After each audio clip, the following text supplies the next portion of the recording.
Hi, Guy. Settle in, take a deep breath, and let your thoughts melt into quiet stillness. Tonight, let's drift backward, far backward, to a time when beauty was whispered about behind embroidered fans, when elegance was not loud, and when looking perfect meant looking just a little bit ill. Imagine a world without electric lights, without glowing screens, where the only illumination came from flickering candles and the soft silver of moonlight. A world of stone halls and velvet drapes, where everything moved a little slower and shadows held secrets. In this quiet realm, far from our world of filtered selfies and glowing health tips, beauty had a very different face. To be beautiful in the Middle Ages wasn't to look strong or athletic or radiant. No, radiance was for peasants. Real beauty was found in stillness, in softness, in the sort of glow that came from never, ever seeing the sun. The perfect woman, at least by noble standards, looked as though she hadn't stepped outside in years. Her skin, pale as chalk, delicate as porcelain. Her hands, untouched by sun or soil. And her entire presence, ethereal, like a soul caught halfway between heaven and earth. This wasn't just fashion, it was identity. To be pale was to say, I belong indoors. I have servants. I don't toil, I don't sweat, and I certainly don't tan. In a world where most people worked under the open sky, bronzed by labor and marked by wind, a face that looked untouched by weather was the ultimate sign of luxury. You weren't simply beautiful, you were rare, untouchable, and so the women of castles and manors, of courts and cloisters, did everything they could to vanish their skin into whiteness. Not a healthy white, not a flushed cheek from a brisk walk. No, this was deeper, colder, softer like a snowfall on old marble. A pale so pure it seemed almost otherworldly. Of course, nature rarely cooperates. Even if you lived indoors, skin is skin and the body doesn't naturally glow like candle wax. So, these women turned to the tools of transformation. Creams, powders, elixirs with ingredients no modern dermatologist would dare whisper aloud. They crushed chalk and lead and pearl. They brushed on mixtures of egg whites and vinegar, layered until their faces gleamed not with life, but with the faint shimmer of careful artifice. Can you see her? Sitting by the window in a long, heavy gown, her hands folded neatly in her lap, she gazes out, not quite looking at the garden below. Her cheeks are smooth, her expression serene, but there's something eerie in her perfection. The beauty of restraint, the art of looking like you've never felt the sun's warmth on your skin. And while this ghost-like glow may seem strange to us now, especially in an age where bronzers and beach vacations are coveted, it was deeply logical in its time. Because beauty wasn't just a matter of taste, it was about class, about signaling your place in a world where your face was your family's fortune. A tan meant toil, a flush meant work. Only the idle and the elite could afford to look like they'd spent their days reading psalms, not plowing fields. That's why the paleness was pushed to extremes, not just ivory or cream, but alabaster. Skin so white veins were painted on top in delicate blue, just to give it that fragile, see-through quality. A living statue, a woman sculpted not in stone, but in silence. Even poets played their part. They didn't write about golden tans or sun-kissed skin. They wrote of women whiter than snow, paler than milk. So fair she seemed carved from moonlight. This was the language of love fragile, wistful, and distant. In those verses, to look robust was to be unrefined. To look ghost-like was to be divine. But here's the secret behind that serene face. Effort. So much effort. Because in truth, Nobody is, and if you're wondering where the men were in all this, well, they weren't entirely absent. Some noblemen, particularly those close to court, also dabbled in the art of paleness. Their reasons were different, of course. A nobleman might lighten his skin to emphasize his refinement, his poetic soul. Because in some corners of the Middle Ages, being soft-looking didn't mean being weak, it meant being wise. But for the most part, this was a woman's burden. Her beauty wasn't just hers. It was a sign of her family's success, her husband's wealth, her household's dignity. So she endured. She sat still for the powders, even when they cracked. She brushed the egg whites even when they tightened like a mask. And she avoided the sun like it was sin, because in many ways, for a woman of status, it was. But if this all sounds suffocating, don't worry, we're not here to judge. We're here to understand, to imagine, to remember that beauty has always been a language. In some eras, it's bold and wild. In others, it's gentle, precise, and painful. And sometimes, like in this world of candlelight and cold marble, beauty whispers rather than sings. So tonight, as you close your eyes and let this distant world drift around you, think of her, this pale lady of the manor. Think of the careful hands that brushed her cheek with pearl. Think of the quiet strength it took to sit so still, for so long, just to be seen as perfect. And think, too, of how far we've come and how much, in some ways, we're still the same. Because even today, in our creams and filters and soft-lit selfies, we're still chasing something fragile, aren't we? Sleep well. Welcome back, gentle dreamer. Lay your thoughts beside you like folded linens, and let the hush of the past settle in. Tonight, we remain in the flickering candlelight of the medieval world, still in the presence of our pale-faced noblewoman.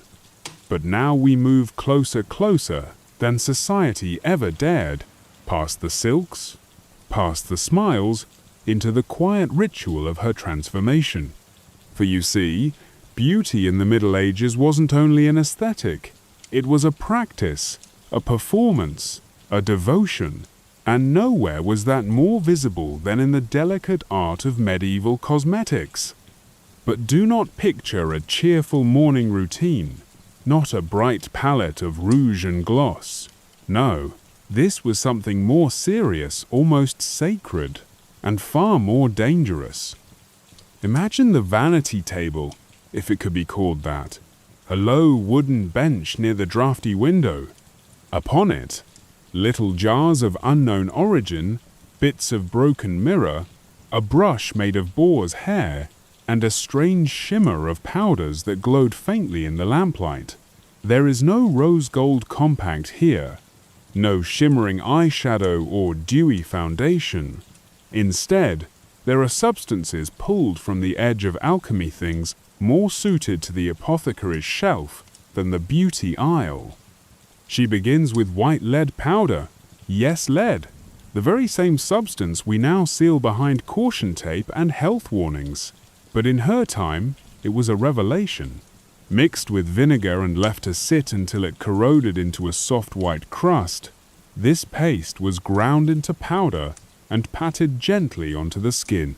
It created a finish so smooth, so matte, so luminous, it almost looked holy. Almost. But beneath that glow, the skin began to change. Not overnight, not with drama, but slowly, subtly. It would dry, crack, turn fragile. Some patches would flake away.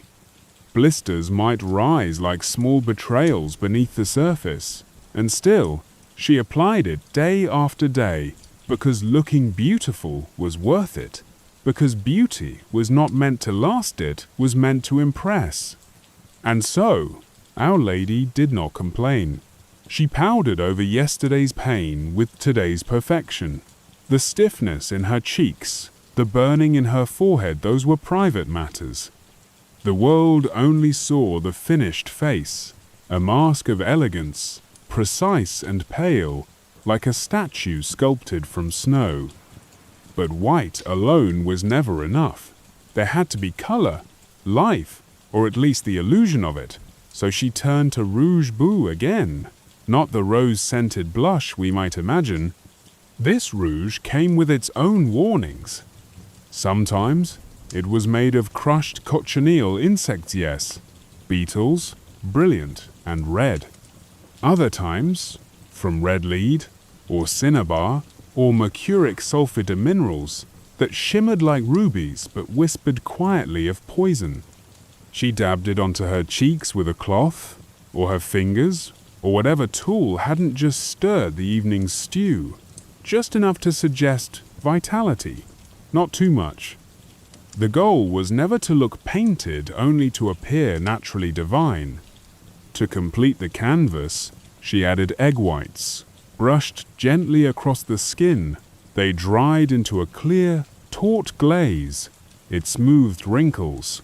It caught candlelight. It gave the face a gleam that no one quite understood, but everyone noticed. When she moved, her skin shone not with health, but with effort, and that was the point. Each ingredient, each texture, was part of a quiet war against time, nature, and social judgment. And though the substances were primitive, their intention was precise, to remake the body into a symbol of worth. After all, a noblewoman's beauty wasn't just hers to enjoy, it was her dowry, her duty. Her family's reputation pressed into her pores. Still, even the finest alchemy had its limits. When powders faded and glazes cracked, the truth beneath the mask returned, so some women took more drastic steps. They bleached their skin with cloth soaked in vinegar, but the price of this beauty was not only paid in discomfort or time, it was paid in blood, in bone, in breath. Lead poisoning did not scream, it whispered. Fatigue settled into the body like a fog. Teeth loosened, hair fell. Mood soured, and no one connected the dots, not yet. They simply assumed she was fading, that she was delicate, that her beauty, like her strength, was fleeting. And, perhaps, that was beautiful, too. Because the ultimate medieval aesthetic wasn't longevity, it was fragility. A woman's face, her body, her presence, they were admired most when they seemed close to vanishing. To shimmer brightly only for a moment, like candlelight at dawn, it wasn't enough to look beautiful. One had to suffer for it, quietly, gracefully, without complaint. There were, of course, whispers in the halls, warnings in the churches. Some priests spoke out against rouge and powder, calling it vanity, a sin, a temptation. But nobility was often immune to judgment, and even the most devout could not help but glance twice when a perfectly painted lady passed through the court. And so, the jars stayed full. The brushes stayed busy. The lead stayed on the skin. It is strange, isn't it, that something as soft as beauty could be so sharp underneath, that behind the elegance there lived a discipline, a pain, a determination. And perhaps that's what makes it so haunting. So tonight, as you drift into sleep, imagine her once more, sitting in her quiet chamber, dipping fingers into small pots of powder, blowing softly on her palm to test the texture, gazing at her reflection in a polished piece of metal not to admire, but to correct, not to adore, but to prepare.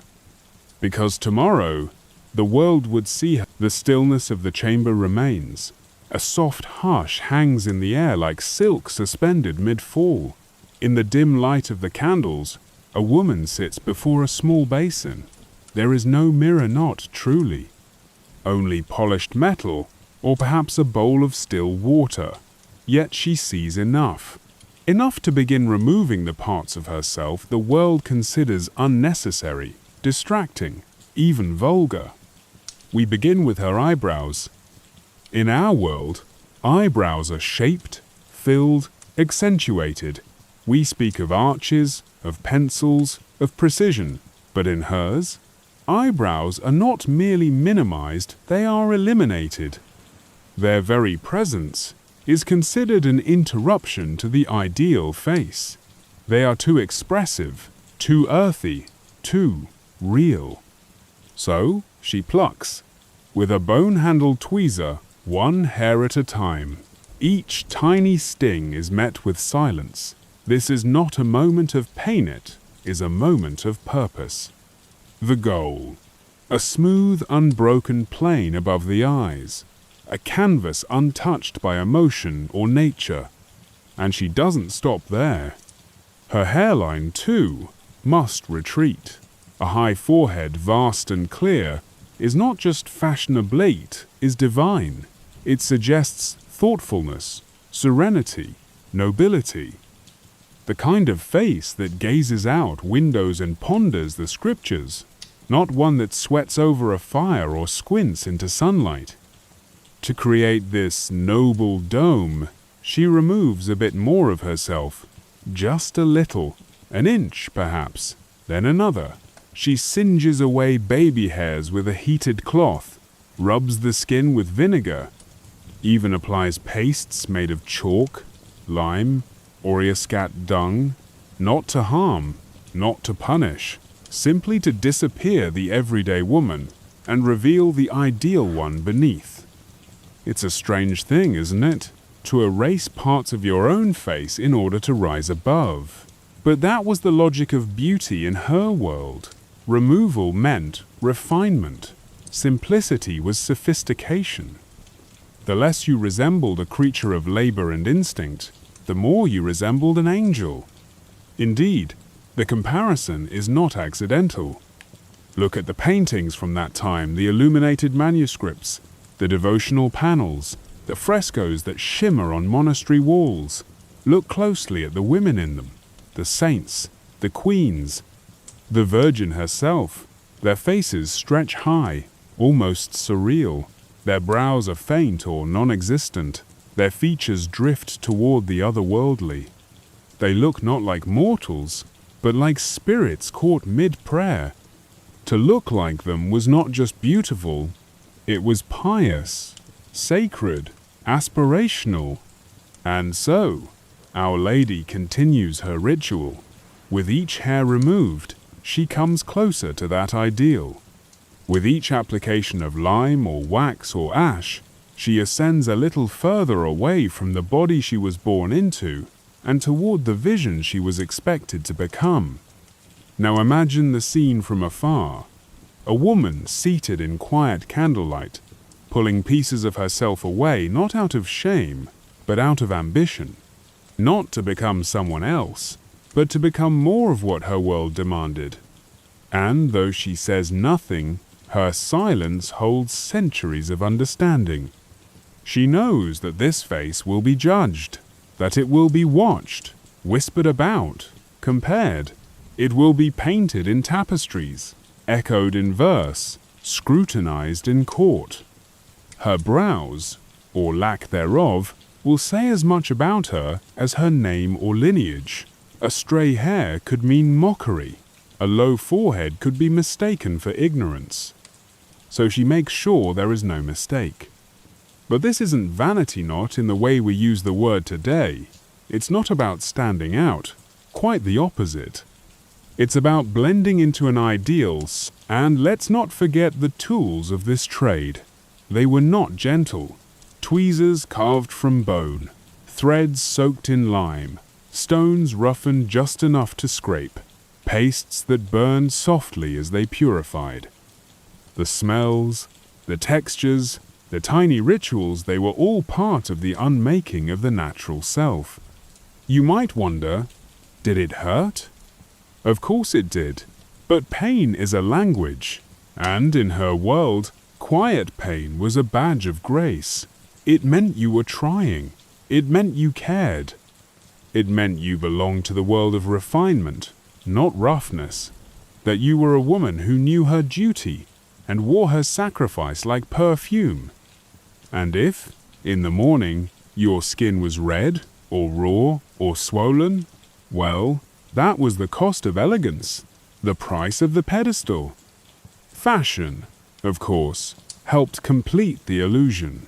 Tight-fitting hoods and veils framed the newly expanded forehead like a portrait. Cone-shaped hennons perched high atop the scalp, drawing the eye upward. Everything pointed to the heavens. Everything whispered elevation. Even poetry complied. Writers praised foreheads that glowed like moonlight. Artists painted brows so faint they seemed like dreams. No one questioned it. No one called it strange. It was simply the truth of the time. To ascend, one must first subtract. So now, as you lie still beneath your blanket, think of her not just as a woman, but as a symbol. Not just as a face, but as a ritual. A forehead so high it seemed to reach the sky. A gaze so calm it held centuries of silence. A beauty so measured it nearly vanished. And let this remind you, not all beauty is about adding. Sometimes it is about letting go, about softening, about clearing space on your face, in your soul for something stiller, quieter, wiser. Tonight, may your dreams stretch long and soft, like the line of that medieval brow. May your thoughts drift upward into that strange, starless elegance. Let us return once more to the chamber of our pale lady, not to her rituals this time, nor to the tools she used, but to the very face she offered to the world. Tonight, we look not at what was removed, but at what was allowed to remain. A blush of color, a glimmer of warmth, a flicker of life beneath the porcelain mask. For even in a world obsessed with stillness and symmetry, there was still room for softness, just very carefully measured softness. Imagine her again, seated by the lattice window, where the last light of dusk spills in like violet silk. The room is hushed. A wisp of perfume clings to the air. Before her, a shallow bowl reflects her face in dim, trembling detail. She leans close not to admire herself, but to adjust. A little color is needed, just a touch. In the medieval world, a woman's face was not merely hers, it was her presentation card, her reputation, her story told without words. And that story, if it were to be believed, needed to say this: I am modest, I am refined, I am healthy, but not robust, I am alive, but only gently so. And so, into her palm she presses a sliver of beetroot, or maybe a smudge of crushed strawberries. For the wealthy, it might even be a mixture of rare cochineal insect scarlet creatures gathered and ground down for their vibrant hue. Others used mulberries, wine sediment, or a faint tint from red ochre. But whatever the ingredient, the goal was always the same: to breathe a whisper of warmth into the cheeks. No more. Not flushed, not bold, just the kind of glow you might catch after a whispered compliment. The kind of color that says, I have never worked a day in my life, but sometimes I walk through gardens, and the roses notice. She applies the blush carefully, not with brushes there were none, but with fingertips or soft cloths. No mirror, only memory. No instruction, only instinct. The touch had to be so light that it could be denied, because in truth, no one was meant to see the makeup itself.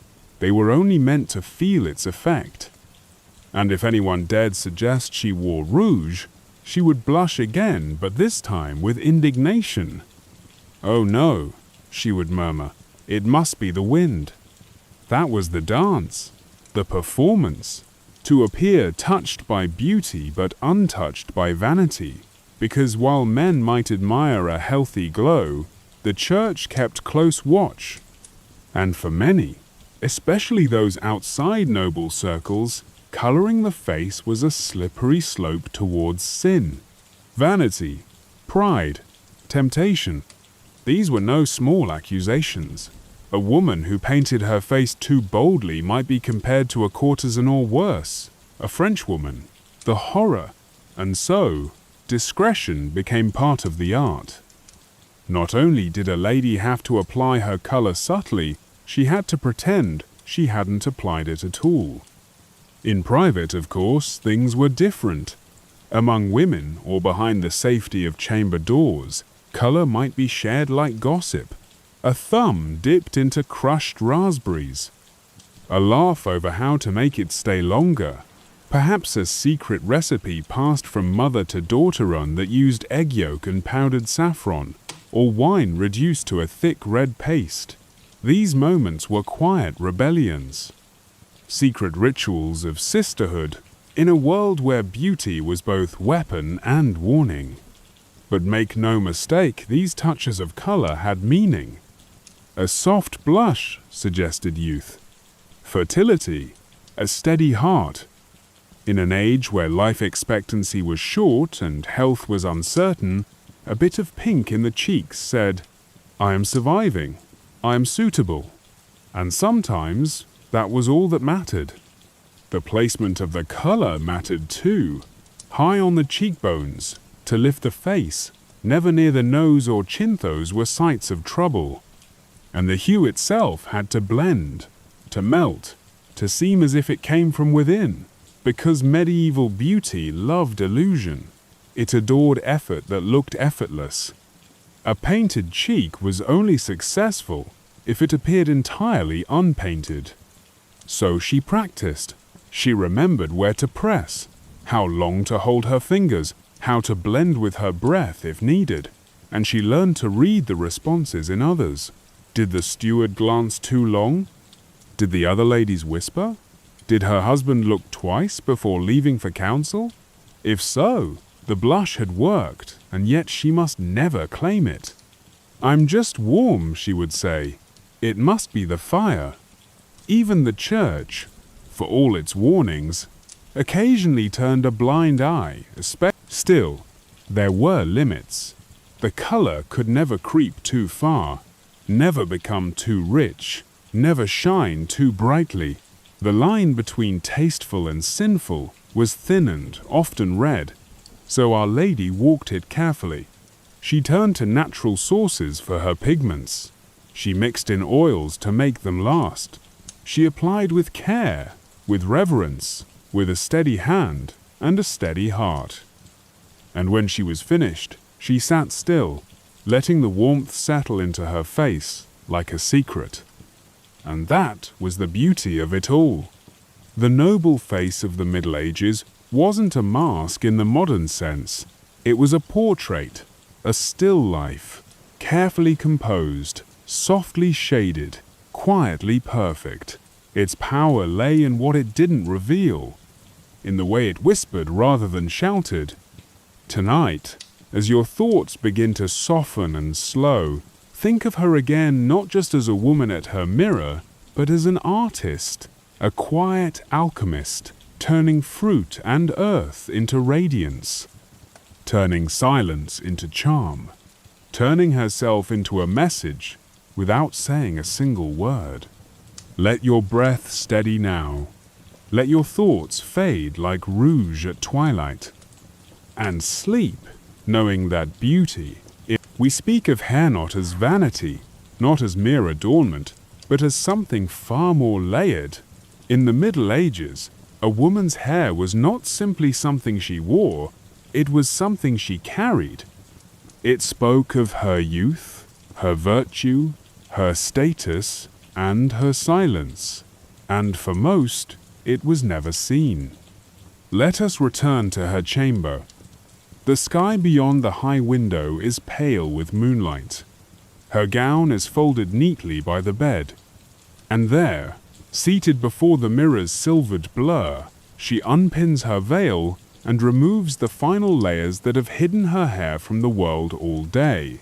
Slowly, reverently, she lets the silks fall away. And at last, it's there, a curtain of gold, or chestnut, or soft black waves that glimmer like oil in lamplight.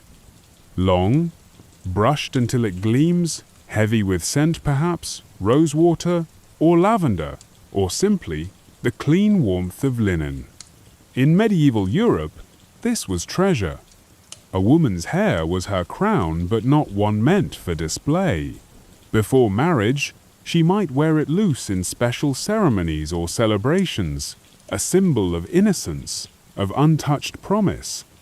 Hair that flowed freely, whispered of purity, of readiness, of something still unclaimed.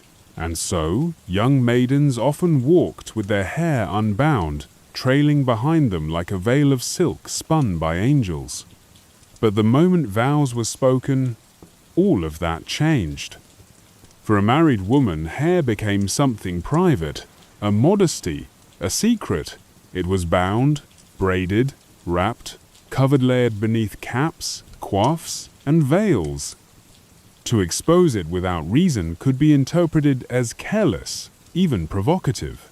And so, most women, especially those of status, kept their hair hidden away from all eyes save their own, or perhaps their husbands'. Yet hidden did not mean neglected. Hair care, even then, was a ritual of quiet devotion. Combs carved from ivory or horn glided through strands morning and night. Oils were massaged into the scalp, almond oil, rosemary tincture, or concoctions made from boiled herbs and honey. Some women steeped their hair in chamomile tea for brightness, or vinegar to remove buildup, or even urine believed to bring shine, though the practice was not spoken of in polite company.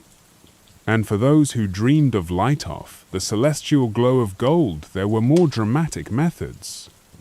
Blonde hair, you see, was revered. Not just admired, it was exalted. It was considered the hair of saints, of the Virgin Mary herself, despite her origins in the sun-drenched Levant. In art, holy women were almost always painted with flaxen curls, glowing like halos around their faces. To be blonde was to be blessed, to be worthy of prayer and poetry. But most women, of course, were not born that way. And so they pursued light with all the tools they had, a paste of saffron, ash, and lye, sometimes mixed with lemon juice, or honey, or crushed sunflower petals. The potion was applied thickly, then left to bake under the sun in a practice called sunbasking. Imagine it, women seated in gardens or on rooftops, veils pulled back, their heads tilted toward the heavens, waiting for the alchemy to begin. The sun would bleach the strands, the saffron would stain them gold, and if the result was brittle or uneven or tinged with red, so be it. It was still closer to that holy vision. It still whispered of purity and grace. Of course, this pursuit was not without cost. Hours in the sun meant headaches. The mixtures often irritated the scalp. Hair could become dry, fall out in clumps, or smell faintly of smoke and spice. But again, the pain was quiet, and the reward if the hair shone like candlelight in a dim hall was worth every discomfort. Yet even the most beautiful hair was not always meant to be seen. Fashion dictated concealment. Head coverings were layered with intention. A coif might be worn close to the head, snug and simple. Over it, a veil of linen or silk. On formal occasions, a wimple might frame the face. All of it served one message. I am married. I am proper. I am not to be gazed upon. Still, small rebellions existed. A curl left loose, a braid that peeked from beneath a veil, a translucent fabric that revealed just enough to catch the candlelight. These were not accidents. They were whispers of boldness, a way to say, "I am still here beneath the linen. I am still a woman, still beautiful, still watching you watch me." Even men, in their own way, joined the performance. Noblemen often wore their hair shoulder length and curled. Some even used hot iron-thin rods heated in the fire to style their locks. To have thick, shining hair was not merely attractive, it was a sign of good lineage, good breeding, and good fortune. Poets praised it, painters highlighted it. A knight might be remembered as much for his golden mane as for his sword. But for women, hair was more than a feature, it was a symbol. Too loose, and you risked scandal. Too short, and you were seen as odd or cursed. Too bold a color, and whispers might begin. But just right, long, soft, scented, and hidden, it was a virtue unto itself. So tonight, let us imagine her once more. Her hair unbound in the privacy of her room. She combs it slowly, each stroke a lullaby. She parts it, braids it loosely for sleep, not to impress, not to attract, but simply because it is hers. A part of her that still feels soft, still feels real. And as she lies down, she gathers it like a blanket across her shoulder. She closes her eyes and dreams.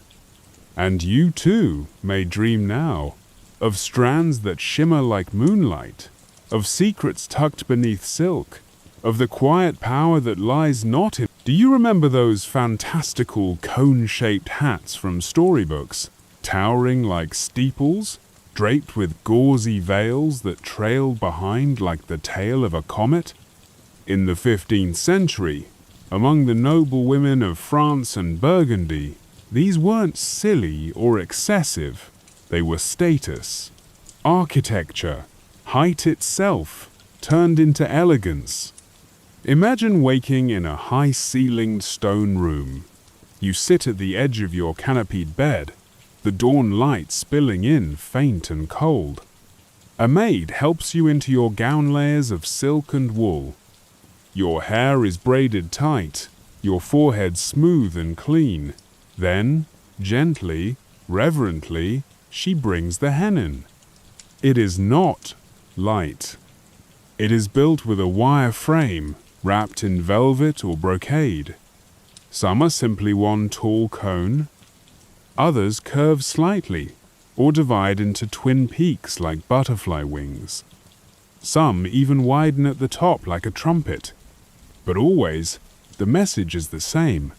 The higher the headwear, the higher the woman. A lady of low rank might wear a kerchief or a linen coif. A merchant's wife might adorn a padded roll. But a duchess? A queen? Her hat would scrape the clouds. Some reached nearly 2 feet tall. Add the veil, the embroidery, the tiny bells or pearls stitched along the edge, and suddenly the wearer became a walking tower of grace. But it wasn't just spectacle. These hats were designed to elevate not just physically, but symbolically. In an age obsessed with order, hierarchy, and divine perfection, being higher meant being closer to God. Your hat, quite literally, placed your head above others. It forced others to look up when speaking to you. It created distance, reverence, space. And so, the hennin became a kind of halo. But halos, as you know, are rarely comfortable. To wear a hat like this, a woman had to prepare. Her hair had to be arranged just so, often stuffed into the cone or shaved around the edges so it sat neatly. Pins, dozens of them were needed to keep it steady. The veil had to be attached just right, fluttering softly behind but never tangling. And then there was the act of walking, turning, bending through doorways. sitting with poise even as gravity tugged gently at the silk tower on your head. You did not move quickly in a hennin. You glided. You became a presence. And that, of course, was the point. There were other styles too, if the cone wasn't to your taste. The heart-shaped escoffion, with two wide padded rolls curving like a pair of croissants. The butterfly hennin, where the veil fanned out horizontally like wings caught mid-flight, each one more theatrical than the last, each one a marvel of weight and whimsy. And still, underneath it all, there was discipline, a kind of quiet tension that ran through every part of medieval beauty. You didn't wear these things for comfort. You wore them because the world was watching. Because being seen as noble wasn't just about wealth, it was about how you carried that wealth, how high you stood without seeming proud, how you bore the weight of fashion like it was nothing at all. But not everyone approved. Priests and preachers warned against such extravagance. In sermons, they described women's towering headwear as an offense to heaven. What need, they asked, has a pious woman for such a mountain on her head? There were even edicts in some cities to limit the height of hats, the width of sleeves, the length of trains. Too much fabric, they argued, was a moral hazard. And yet, the hats grew taller. Because fashion does not listen to sermons. Because every generation finds its own way to stretch the limits of decorum. And because, perhaps, there was something undeniably joyful. Peasant women tied back their hair in scarves or simple bands. Working women covered their heads with linen caps, practical, washable, and modest. But even in the lower classes, headwear mattered. The way you tied your veil, the pattern on your kerchief, the neatness of your braid, these were all signals, messages, tiny banners of identity flying just above your brow. And so the practice spanned across class and country. Whether you were in England, Italy, Flanders, or France, your headwear told your story. It told people what to expect from you, how to speak to you, how to regard you. Even today, if you close your eyes, you can picture it. That tall, tilting hat, veiled and shimmering, a silhouette framed by torchlight. A woman walking slowly down a castle hall, her footsteps silent, her face composed, her head held impossibly high. Was it practical? Number? Was it comfortable? Not even close. But was it beautiful? Oh, yes. It was beauty made strange, exaggerated, aspirational, a kind of fantasy you balanced on your scalp and carried with you like a spell. So tonight, as you drift towards sleep, imagine placing one on your own head. Feel the weight of its soft velvet, warm silk, the gentle pull of the veil behind you. Feel yourself grow taller, calmer, more distant from the noise of the world below. And in that moment, remember this. Even when beauty seemed absurd, even when it required pins and pain and patience, it gave women power. Quiet power. The kind that made people in the Middle Ages to be beautiful was to appear delicate. Not weak, exactly, but light, subtle, slightly windblown. You weren't meant to look like you could carry a bucket or swing a blade. You were meant to look like you spent your days indoors reading scripture, sewing silks, maybe composing a soft love poem by the fire. Imagine her, Our Lady of the Manor, gliding down a stone corridor. Her figure is slender not because she's dieting, but because her world demands narrowness. Her shoulders are soft and rounded. Her waist is cinched, not by iron corsets, those would come later, but by tightly laced garment skirtles, surcoats, girdle spalled snug just beneath the bust. It elongates the torso, smooths the silhouette, creates the illusion of swan-like grace. This was no accident. Fashion followed the ideal. Dresses were cut to make a woman look taller, thinner, gentler. Fabrics clung gently, never tight. Colors were pale, subtle, muted faint blues, dusty greens, warm creams, nothing loud, nothing brash. The body, like the face, was a canvas of restraint. But make no mistake, there were rules. Endless, unspoken, and always watching. You were not to be too thin. That would raise questions. A woman without any softness might be thought ill or worse, cursed. Thinness could mean poverty, famine, disease. It could whisper, "She cannot bear children," and that would be the end of any fairy tale. But you could not be too round, either. Fullness suggested indulgence, idleness, even gluttony. A plump figure might belong to the kitchen, not the court. So the ideal hovered in between graceful, willowy, barely flushed with health. Just enough softness in the cheeks to suggest vitality, just enough curve in the hips to hint at fertility, and all of it wrapped, concealed, refined beneath fabric and etiquette. This balance wasn't just aesthetic, it was moral. A woman's body was not entirely hers. It was a symbol, a message. To be seen as well-formed meant being in alignment with divine order, with family honor, with expectations stitched into every hem of her gown. And the moment her figure strayed from the ideal, so too did her standing. So women learned, in quiet ways, how to navigate that narrow window of perfection. They walked slowly, never rushing. They sat with straight backs, folded hands, heads bowed slightly. Movement was measured nothing too fast, too wide, too loud. Even laughter had to be gentle. Too much breath, and you risked disrupting the illusion.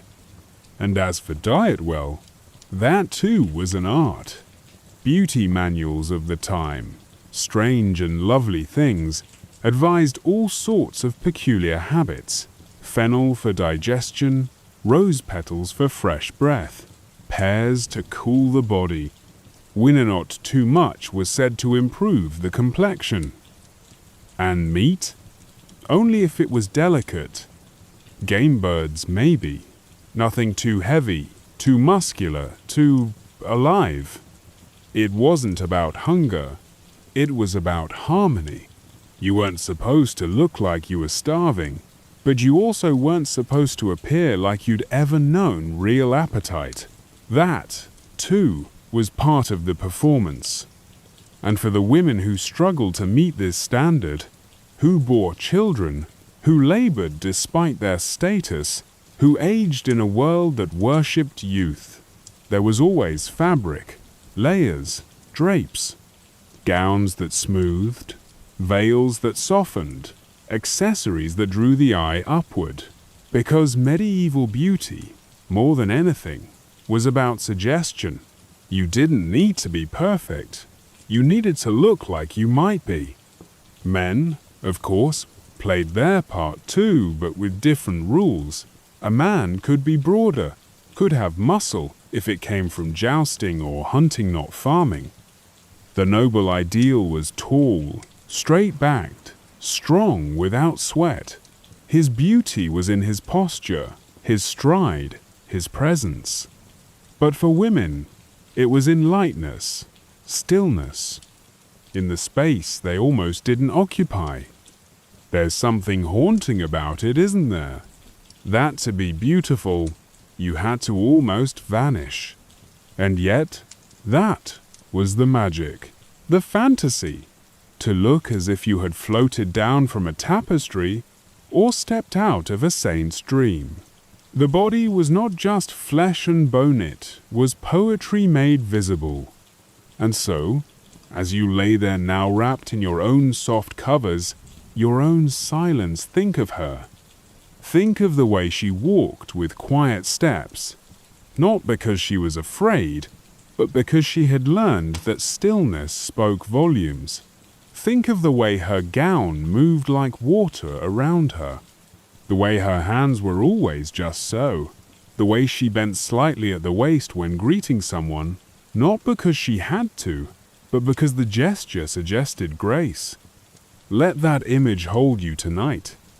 Because even though the ideals have changed, and even though the world now we look into the eyes, not yours, hers, the eyes of the medieval woman half lit in the candle's glow, half lost in reverie, and oh, what stories they told. In an age where the mouth must remain modest, where laughter must be demure and words chosen carefully, it was the eyes that carried the weight of a woman's presence. Eyes were poems without ink, mirrors that did not need glass, and in the Middle Ages, they were not just admired, they were interpreted. The perfect eyes, you see, were not sharp or knowing. They were wide, clear, still. They did not sparkle with wit, they shimmered with virtue.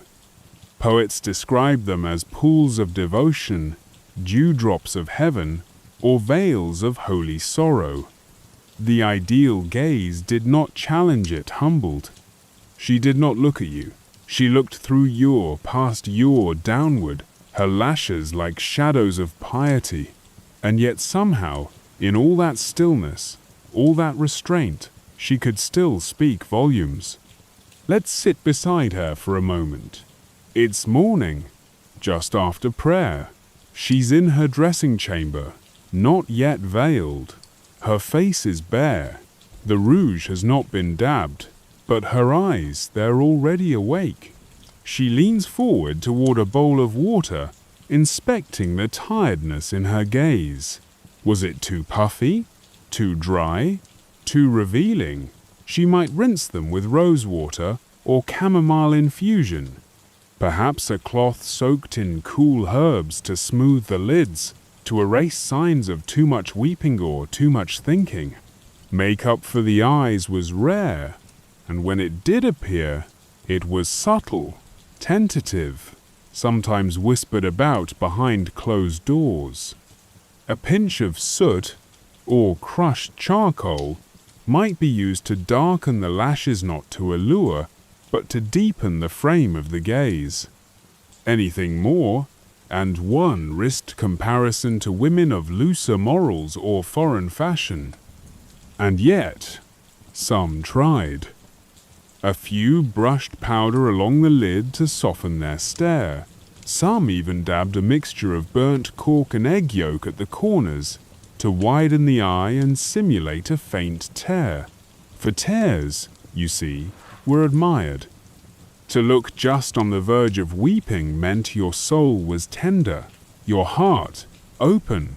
Your connection to God or poetry or music was so real, so raw, that your body could not contain it. And if you had light-colored eyes, blue, gray, in Northern Europe, that was considered a blessing, a mark of purity, an echo of heaven. Light eyes reflected innocence, like morning mist before the sun. In the warmer South, dark eyes were appreciated too, especially if paired with noble lineage or a heavy dowry. But the general rule, eyes should appear unburdened, soft, serene. There was danger, of course, in being too expressive. Eyes that lingered too long on another's gaze could be accused of seduction, too sharp, and you were thought clever, possibly too clever. Too much blinking might suggest nerves. Too little might suggest pride. And so, women trained their gazes as they trained their hands. Every blink, every glance, every downcast moment was choreographed. Eye contact with men was a delicate game. Too much, and you might be accused of immodesty. Too little, and you could seem cold, aloof, or even dishonest. The safest route? That classic glance up from beneath long lashes, fleeting and innocent. The gaze that said, "I have heard you, but I dare not answer." Even nuns, bound by vows of silence and modesty, knew the language of eyes. A single glance across the cloister could speak volumes. A look during Mass could carry prayer, sorrow, forgiveness. In silence, the eyes were everything. And so, in art, we find them. In frescoes and illuminated texts, in altar panels and stained glass, the eyes of saints, of queens, of anonymous noblewomen stare at us with that same soft sorrow. Wide, expressionless, slightly parted lips below, eyebrows vanished, the soul pressed up against the skin. But here is the curious thing. Though women were told to subdue their gaze, their eyes were still the most praised feature in courtship. Knights wrote songs about them. Troubadours crafted verses that compared them to stars. It's no wonder, then, that some women learned to use their gaze with exquisite skill. They became mistresses of subtlety, of stillness, of suggestion. They knew when to look away and when to look back. They could start rumors, end feuds, or stir affections all without uttering a sound. The eyes were diplomacy. They were armor. They were a melody played so softly that only the attentive could hear. Even the church, strict as it was, could not ignore this. They preached modesty, yes, but even sermons occasionally acknowledged the mystery of a woman's gaze, how it could lead a man to ruin or redemption, how it could cradle the divine or awaken desire. They feared it. They revered it. They tried to control it. And yet, in the dim corners of cathedrals and castles alike, the eyes remained unconquered. So now, as you lie beneath the weight of your blanket, blinking softly in the dark, think of her one last time tonight. Her veil is drawn. Her mouth is quiet. Her hands are folded, but her Aisha eyes are watching. Not you, perhaps, but the world, the rules, the silence between the songs. And maybe, just maybe, as she lowers her gaze, a single terial or imagined glides down her cheek like a blessing no one dares name. Let your breath slow. Let your own eyelids drift closed. And dream. Yes, breath. That most invisible part of presence. That hush between words. That fragrance of closeness. In our world, we often take it for granted. We chew gum, spritz perfume, polish teeth with mint and foam. But in the medieval world, the scent of a person, especially a woman, was something more fragile, more mysterious. And as strange as it may seem, it played a delicate part in how beauty was perceived, remembered, and judged. Let us return once more to Our Lady. She has already painted her face, tied her hair, placed her veil just so. She has practiced her quiet walk, her gracious smile, her downward glance. But now, before she leaves her chamber to face the world, she reaches for one last detail, the breath between words. She leans over a bowl of water infused with rosemary and sage, not to drink, but to rinse. to refresh, to cleanse whatever scent the night left behind. In a time without toothbrushes or toothpaste as we know them, this was her offering of refinement. She does not wish to offend not because she fears judgment, but because she carries a responsibility to be beautiful, but silent and sweet. And so she chews parsley, cloves, fennel seeds, perhaps a cinnamon stick if she's lucky, or a sliver of aniseed tucked under the tongue. These weren't mere flavors, they were signals, proof that she paid attention, that her refinement extended beyond the visible. Because while no knight sang ballads about breath, no troubadour praised the scent of a sigh, they noticed. Everyone did. In the court, where conversations happened at close range under arches, behind drapes, by the fireside a single sour note could ruin an illusion. And yet, she cannot go too far. To be too fragrant was also a risk. A woman who smelled too richly of flowers, spices, exotic oils might be seen as vain, or worse, seductive.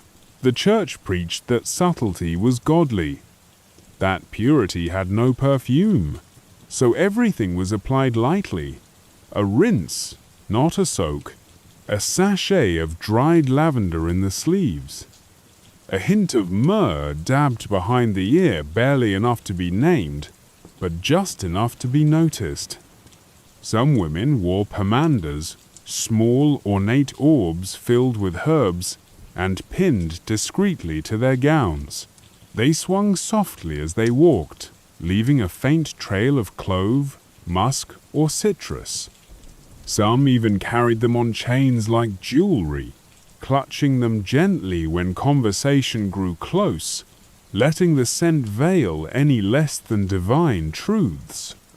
Because let's be honest, hygiene, in the modern sense, was a different story. Teeth were not perfectly white. Mouths were not minty fresh. Water wasn't always clean. And soap, when it could be found, was harsh and crude. Toothbrushing, if it happened, was done with cloth or chalk or even chew stick small, fibrous twigs frayed at one end and rubbed along the teeth in gentle rhythm. Not glamorous, not scented, but thoughtful and real. And yet, despite the limitations, Our Lady still tried. She tried not because she wanted praise, but because she understood the unspoken language of presence.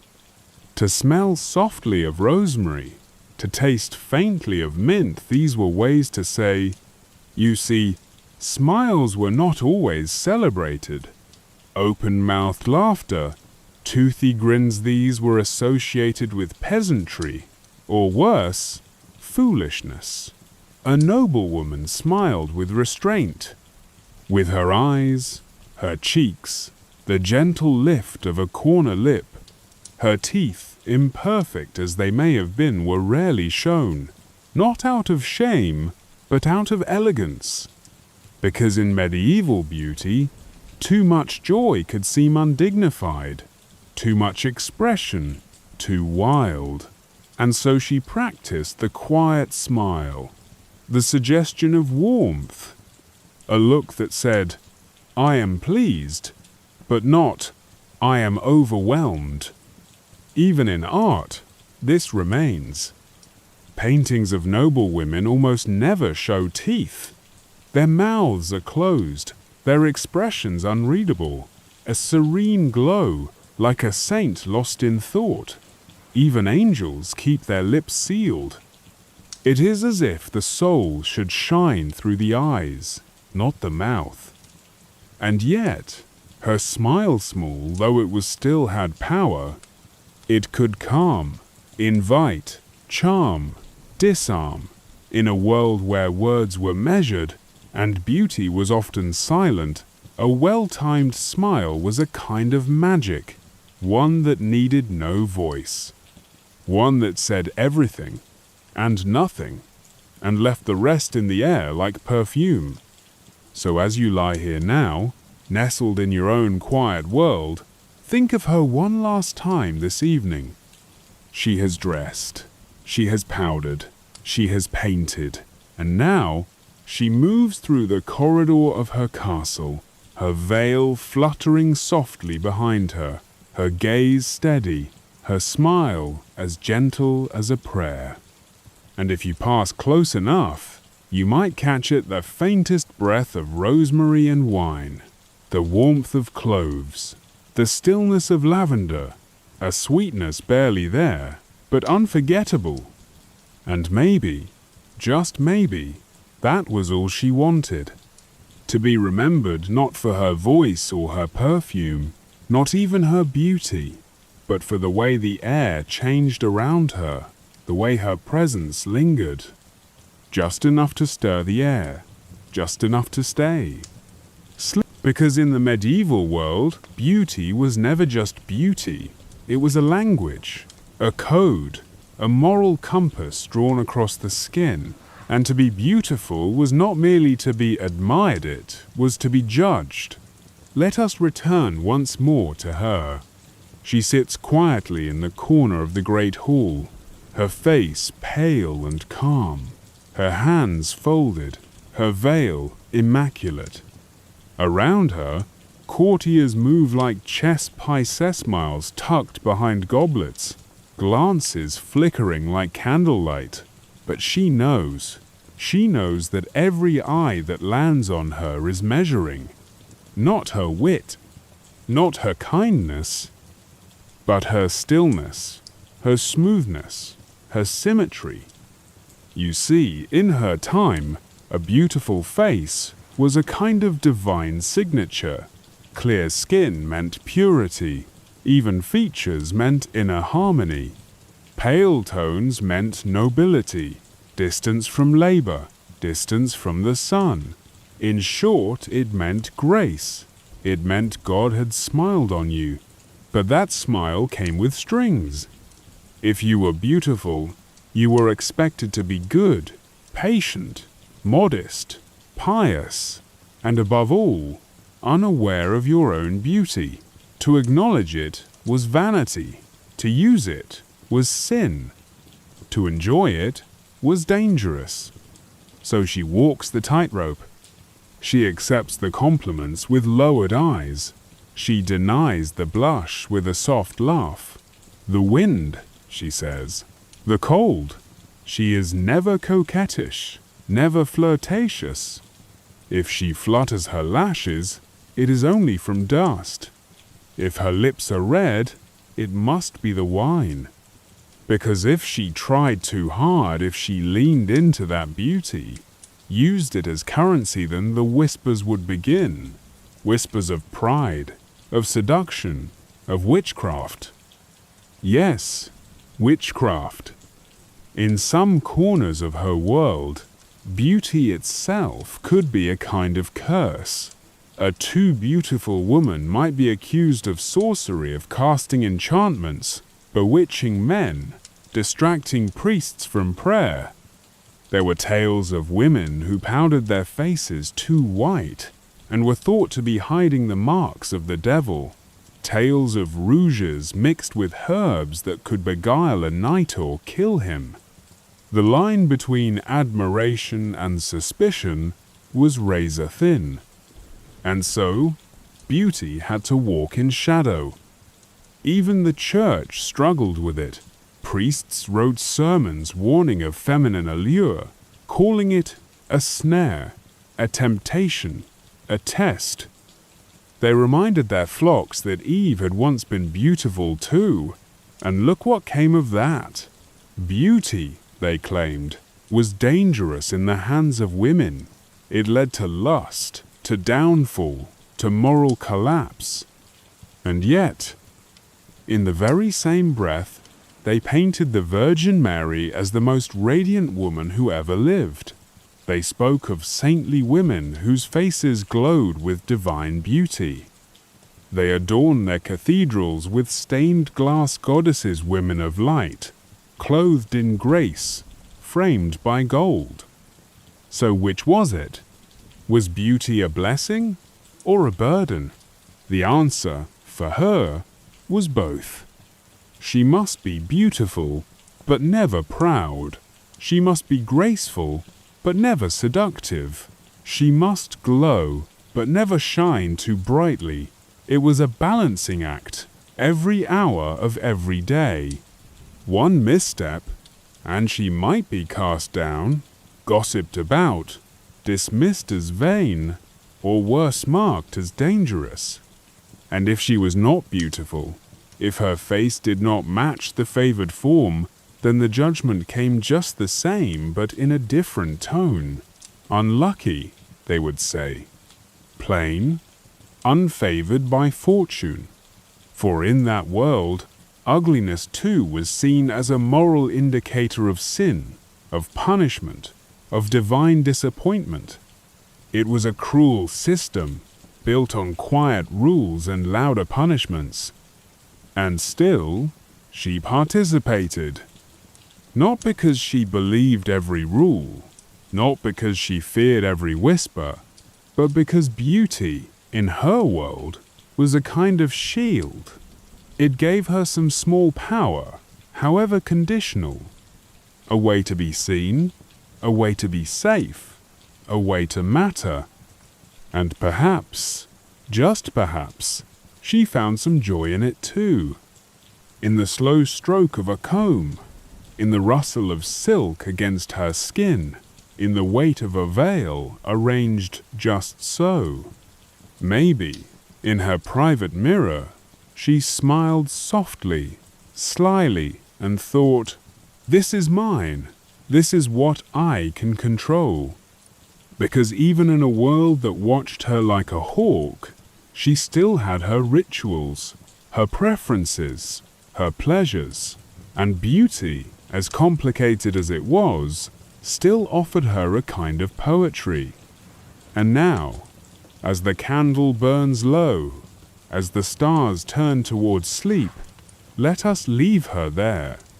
Let us leave her not as a symbol, or a saint, or a lesson, but as a woman, a real woman, doing her best to walk the line between too much and too little, between admiration and accusation, between heaven and hearth. And as you rest now, remember this. Her world may be gone, its rules faded, its paints dried, but the story remains, the quiet grace, the stillness, the strength it took to be beautiful in a world that didn't always know what to do with beauty. Let that story soften your breath. Let it carry you down, down, down into a sleep, as gentle as silk, as deep as a medieval well, and as quiet as a woman smiling with her eyes. Good night, dear dreamer. Sleep well.